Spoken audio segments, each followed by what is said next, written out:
and we just disperse through these far-flung corners of this huge city, and we see each other again the next Shabbat, in most cases. But it's time to move along further than this. I don't know who's been where or how long, but the stagnation is growing. The confusion is growing by leaps and bounds. And it's time that we put our heads together to talk about these things, to see who it is among the Israelites in this community. Because clearly there is no individual and there is no group of Israelites that can speak definitively about or for this Israelite community. We call it a community, but we're not really a community. That's right.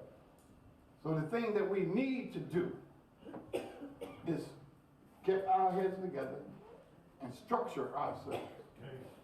You know, because we cannot prosper without justice. No, sir.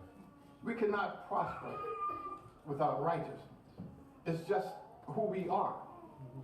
I mean, I don't have to define who we are to you, I'm sure. But sometimes we do lose track, you know, of our own disciplines. And sometimes also we look for a comfort zone. You know, someplace that we can go and just snuggle up and be all right. You know, drop our little $2 in the collection pot and feel satisfied with that. But there should be no feeling of satisfaction with that, because we're totally dispersed. Yes, sir. Disjointed. The level of respect that is among us is totally deteriorating, and there's a lot of people among us also that have, let's say, exaggerated self-esteem, and they think very highly of themselves and their positions. At least that's what they say outward. Right.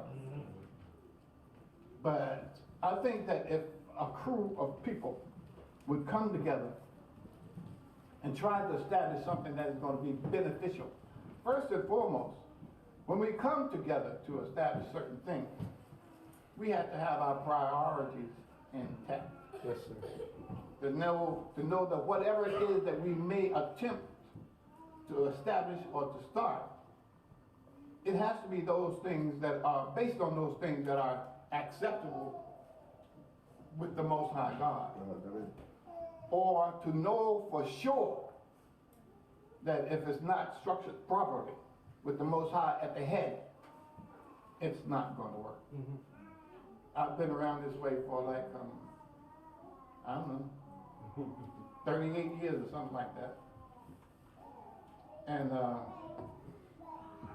remember things going up, looking great, looking cultural, people singing hallelujah, you know, assuming roles. But they were part of this negative subculture that was among Israelites at that time, where people say they're this and they say that they're that, and you being naive, you can believe some of that stuff, because Israelites are the best actors and actresses in the world. Can easily fool you. But the thing of it is that there are those of us that have been around a long time. You know, and not saying that we are the only ones that are important, but, you know, time engraved, time in the activities generates its own benefits. You know, so I think that, again, this is not something that I'm just thinking about, something that I'm just talking about. This is something that's already been discussed, and it's in the process of being established. When Israelites come to a place like this, we come here for a reason. We're looking for something. Yes, sir. We're trying to find ways of bettering our lives. And we have to find those Israelites that are trustworthy and diligent. Because we're such a fickle people that if I be your chief and I have all these schisms going on in my life, all these injustices that are being done, all of this nepotism that's going down on my reign, on my watch, then fickle Israelites or Israelites that don't have a lot of knowledge or a lot of understanding will get turned off. They want to go someplace else and see if they can find comfort. But you may as well know for sure that the thing that we're about to embark upon, the thing that has been failing us over these decades, will not be easy. It will not be comfortable. It will require something of you. So, again, don't be fickle and run away when in your mind the going has gotten a little tougher. You know, because look, we are at the bottom of everything. Everything all over the world is the same. I've looked around a little bit, and it's the same thing all over the world. Even among the Muslims, the Muslims that look like us, out there among those Arabs, those Arabs, those light-skinned people, treat them like the white people treat us everywhere. That's right, no doubt. And they really think that they're thinking, you know what? I was looking at a learning channel. I mean, there's nothing to say that this is correct. But you know the stone over there in Mecca? Yeah, talk about it. That they require, you know, I mean, you ain't a real Muslim if you don't go to Mecca and rub up on that stone. They said that stone was a meteorite. I mean, nothing holy about it. It's a meteorite. One of the thousands and thousands of meteorites that they have collected all over the world. I mean, they're bowing down to a stone. We've been damaged. We need to recognize, the highest ones among us need to recognize that we've been seriously damaged, and the minds and the inclinations, preferences, and the likes and the dislikes that we come with are not necessarily our own. We've been thoroughly cursed. We've been manipulated and handled. We've been brainwashed. We've been terrorized to the point that they had us in total submission. Now, in this struggle, we need to realize that there are more than one perspective. It's what we on the inside, looking out, see, and what those on the outside, looking in, see. You see, you know, we were all a bunch of Negroes a few minutes ago. You see? And we are here in the midst of these confusions and struggles in our personal lives and our inability to subjugate ourselves to any one of us. You know, because it gets kind of strange, it gets kind of tedious when you look in somebody's face that look like yours, and you feel that I got to submit to this, I got to follow these rules. I mean, who is he? Know that for sure, that state of mind did not come from us. That's right, break it down. That did not come from us. You see? And the confusion that we see on the inside is terrifying for those captors that are looking at us from the outside. Because what is happening is his nigger is escaping. You know, I mean, not just New York City or America. The man's Negro is getting away. Right.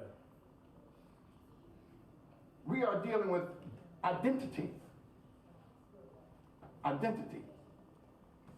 I don't know what you look like during the week, but I know, looking out on you right now, you do not look like this man's slave. So we need to realize that there are among us people. I say people because I'm not dealing with genders right now. I mean, we know the basis of our heritage. Put the king, he's the king, and then he's the priest, and he's the prince, and all of these things are part of our heritage, you see. But I'm not dealing with genders now because all hands will be required to function. I mean, sometimes it'll be convenient, sometimes it won't. Sometimes the things that are required of you will be acceptable to you, and sometimes they just won't. But we have to build.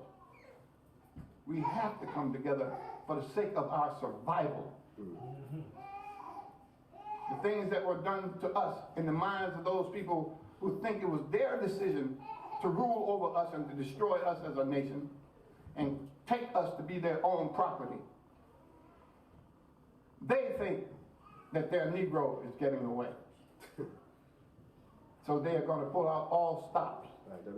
Right now they're conducting crafty counsel against us to try to stop what they see as a major movement to extricate ourselves from their grasp. They think that we have decided this. But I guarantee you that the Most High himself, Yahweh, decides who is going to worship him. And that's based on our character. That's based on our states of mind. Not what we say, not how we look, but it's about how we think and what we think and how we see each other. Do you know that it's a fact that learning how to be nice to each other,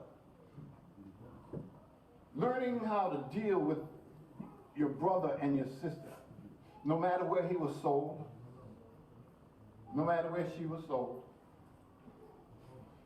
this is a part of the initial healing that would allow us to overcome all of these things that these people did unto us that were supposed to have permanent effects upon us. We have to learn how to be nice to each other. That's very key. I mean, that's not an option. You know, we're relatives. We're the only nation in the earth that's made up of a family, one man's seed. We've been scattered so long, treated so badly, and the curse being in full effect has turned us into people who are a family that are so disassociated with each other that we see each other and we fall right into the schisms, the innate schisms of our particular captives. Do you know what I'm saying there? Okay. Don't like this one because he's a Trinidadian. Don't like that one because he's a Jamaican or a Barbadian. And nobody likes the American. Nobody. So, and it gets to be a real drama because you come over here and the ones that standing up there teaching you, in most cases, is what they call an African American. That's what they call us nowadays. So we have to break down these things. Those thoughts, they're not ours. They're not our thoughts, man. This is what they did to us. There's hatred among us that people are struggling to get over. I mean, there's all kinds of stuff going on. I mean, look, this is a struggle. We're trying to come up. If you want to drop out, drop out. We don't need you hanging around. You don't want to participate. Say on. I don't need you. Know thy seed, O Yaakov, be as the sand on the seashore. Only a remnant shall return. I mean, we should go into this knowing that it's not for everybody. Right. Therefore, I mean, when you get the resistance, you'll try your best to nurture the brother or the sister. I mean, pull him back in line because you know that his mind is banged up.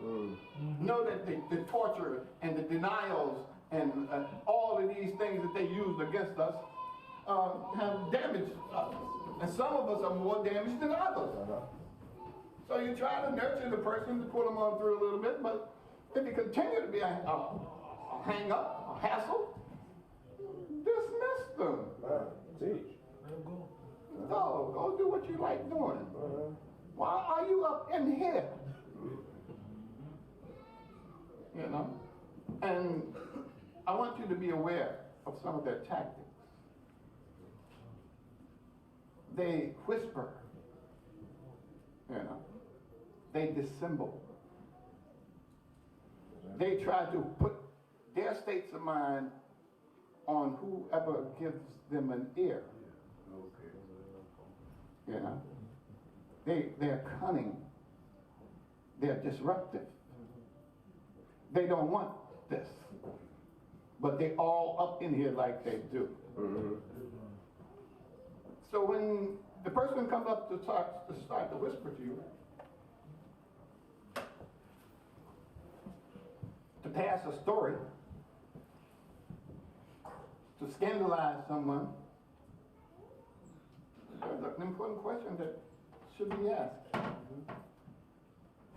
That question is, why is it so important to you that I think like you do about this person? Or about this thing? Why is that so important to you? Or, don't tell me. I'm not going to tell you who said it. But see, that's as far as that conversation is supposed to go.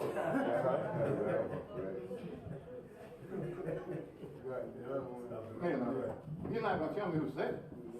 Don't say anything about it, but Waste my time. I mean, come on. Get out of my face. I don't want to hear it. I don't need your confusion in my life. I got enough confusion in my own life. Trying to make it out here in this world that's geared against us making it. Okay. And so we need to come with strength. We tried this before, right, Prince? Ain't no doubt. Many times. Many times. Every time it was a failure. And every time it was almost a whole new set of faces. From all the familiar places. You know? As it is now, most of these faces are new. Most of these faces never heard of what it was that we've been trying They just come and see the current confusion and think that's the state of the Israelite community. But we're calling communities, we're calling on heads to come together and structure something for us. I mean, we're not calling on egos. We're not calling on the arrogant. We're not calling on the ones that, I mean, there's some people who really think that if they fake it hard enough, that it'll be real. Speak on it. Speak I on it. mean, like, when you're at home, when you're thinking about yourself, when you're looking at yourself really, don't you see who you really are? I mean, come on. Don't you see who you really, really are? Dirty low You know, there are certain parts of all of us, certain activities already performed, as well as plans that have not yet been effectuated, that we don't want anybody to know about. I don't know. That part of me is for me. You know, and as far as you're concerned, you're not going to get involved in, you're not going to be exposed to that, because I'm going to fake you out. You see? But there is always an opportunity for Yisrael, as long as we are alive. See, once we met the Most High, we've met him, you know, via our ancestors' writings. I don't know of any people who the Most High spoke to currently. You know, but what this is about is the Most High has seen to it that our good, our bad, and our ugly, most of it has been recorded and compiled in a book. A book that has been in our houses. We never picked it up, really. We never really picked it up. Until some men came along. Now, see, this is what happens. Men come along, and they give you information. You know, men come along, and they give you understanding, and they introduce you to things that are part of your history and will be a part of your future that you never realized. And it changes things, and some of the things, in the way you think, and the things that you do, the things that you don't do, things you're not going to do anymore, and the things that you had planned to do that you just not going to do anymore. You're not going to do it all. But it never fails. It hasn't failed yet that I recognize that these men had the strength to keep it together. Something always came up to corrupt the men that were teaching us these good and royal things about our heritage. Something always comes up. Now, this time, I don't know what's going to happen, y'all. I have no clue, because I've, like I said, been around a long time, before most of you were even born. But I think that we're dealing with strong men this time. I know that Prince Surishadai was one of the, I mean, when I went to these AIU meetings, I knew that two people were going to be there. Rabbi Poinsett, who passed off the scene, and Prince Surishadai. I knew that these two people would be there, and I doubted that anyone else would be there. And we had rooms, that auditorium was full of people. But the thing of it was, is we gave too many people a chance to orchestrate things. So this time I'm asking you to trust in the people that you recognize as your leader. Trust in those people. Some of you are disenchanted, I know, because that's everywhere. That's in every place that we are. That's in every place that we go. There are people in this room right now that are wishing that they had other alternatives or are considering doing other things. But you have to trust in those people that you recognize as leaders. I mean, who are you? Who are you? I mean, you've been around 5 years, 3 years, a year and a half. You're 17. How do you look in the face of a person that you've seen all your life? I mean, a gray hair that's been in the movement for decades. Even schools. And you're going to judge. You don't do that. I mean, we're supposed to set up judicial systems. Right, no doubt. You know, and the people that, if you have a grievance, I mean, you just not go around spreading it to this one and that one and the other one, who can't do anything about it anyway. Right. So what's the purpose of spreading it? The system is supposed to be that there is a person or an office or set of people that you go to get a petition that you fill out and you bring it to this same person that will start the system of justice to work. And the law requires that you respect that, because the law requires that we do this within all our gates, and that the law also demands, and it is a death penalty for an Israelite to take something to the court before the judges and leave out of the court dissatisfied, disgruntled, unwilling to abide, Comply, that's right. by the decision of the Israelite court.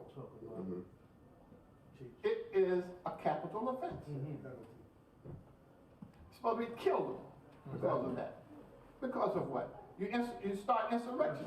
Some of the same things that are going on among the Israelites right now in all of our captivities are punishable by death.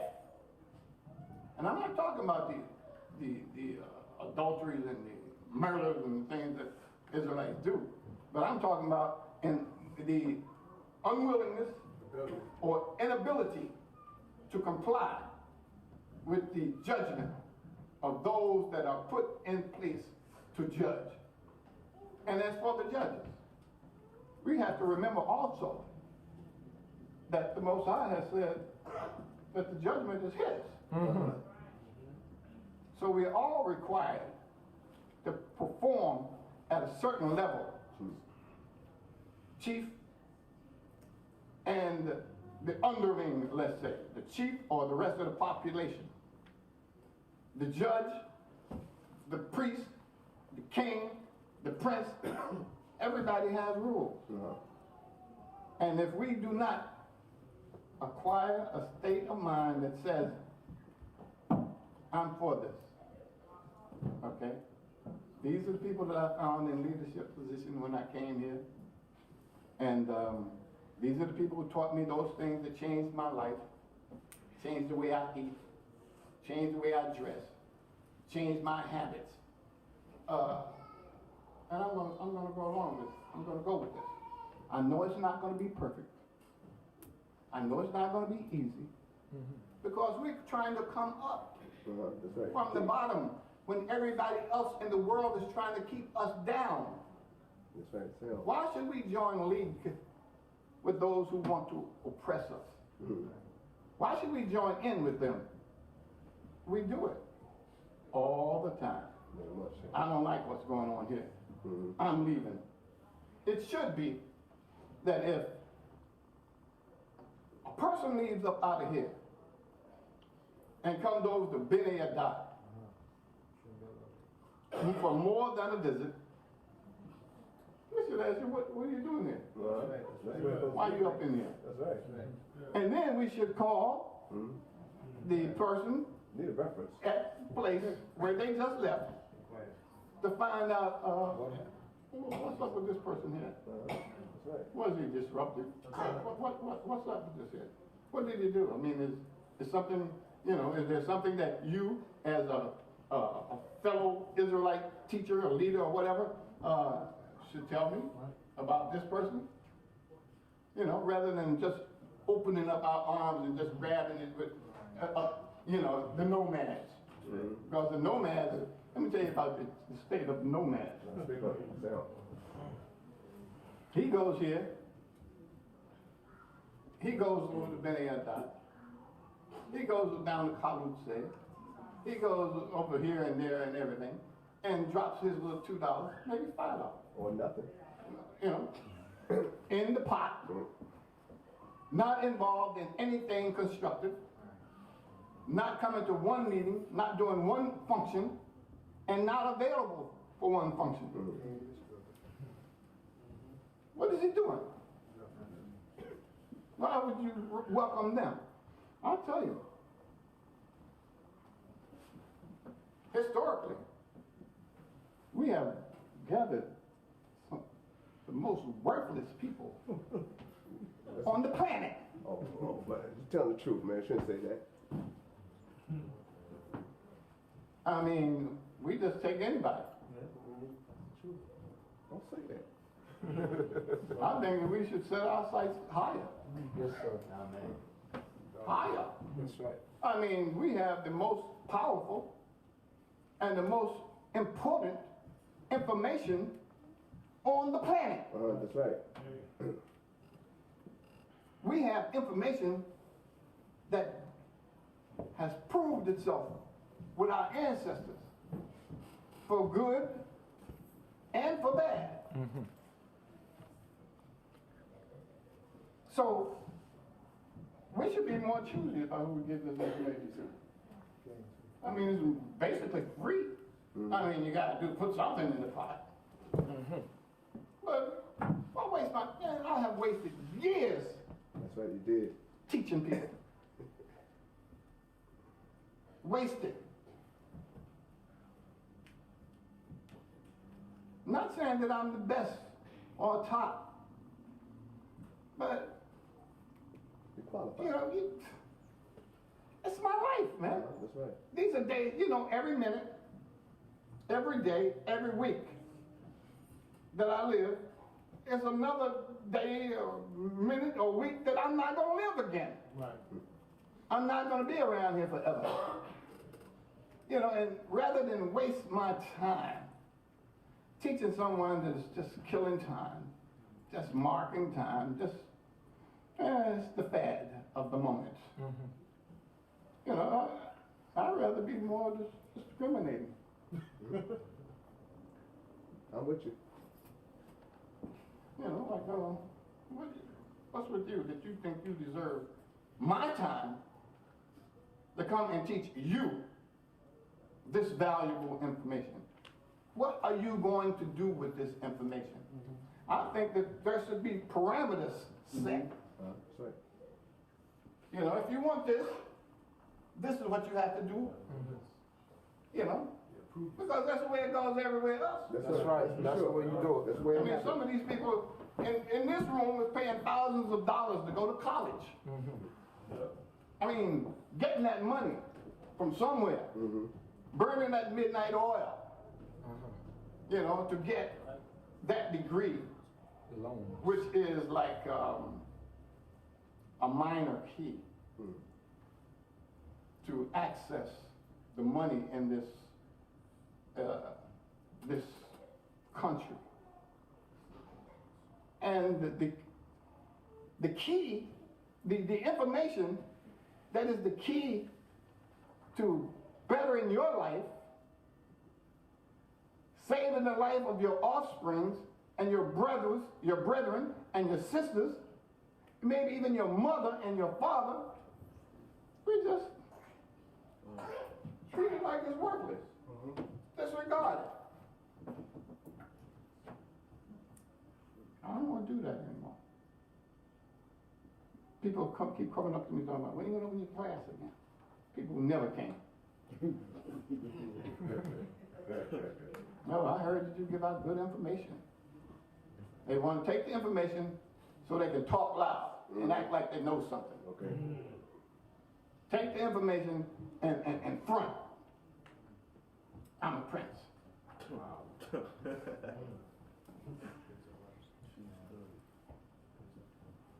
don't want to do that anymore, Prince. Let's be more selective. Let's decide. Let us decide who we're going to teach.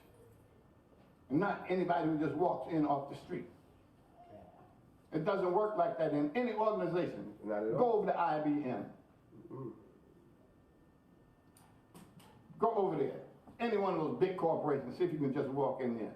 You may be able to walk in there if you get that piece of paper that is a semi-key. I say semi-key because everything is tempered with segregation That's right. That's right. and hatred. They hate you. I don't care what they say. I don't care what you feel. What did the Most High say they were? I'm going to ask that question again. I heard your answer. You don't have to answer again. How did the Most High identify all of these people whose lands we have served in as slaves? What is that word? I don't think they... What's wrong with them, Frank? I mean, where's some enthusiasm? You were a slave. That's right. They raped you sisters. They raped your grandmothers, your great-grandmothers. They tore the skin off your ancestors. They made them flunkies and servants. And they made them serve the God that looks like them. Right. They wouldn't let you speak your language. They would not allow any facet of your culture to exist in your captivity in their land. Okay. Terror was the main thrust. And then they trained the preachers. They trained the preachers. I don't know how long we're supposed to be up here. I think we're just supposed to be up here for a few minutes or something. But, Shabbat Shalom. Shabbat Shalom.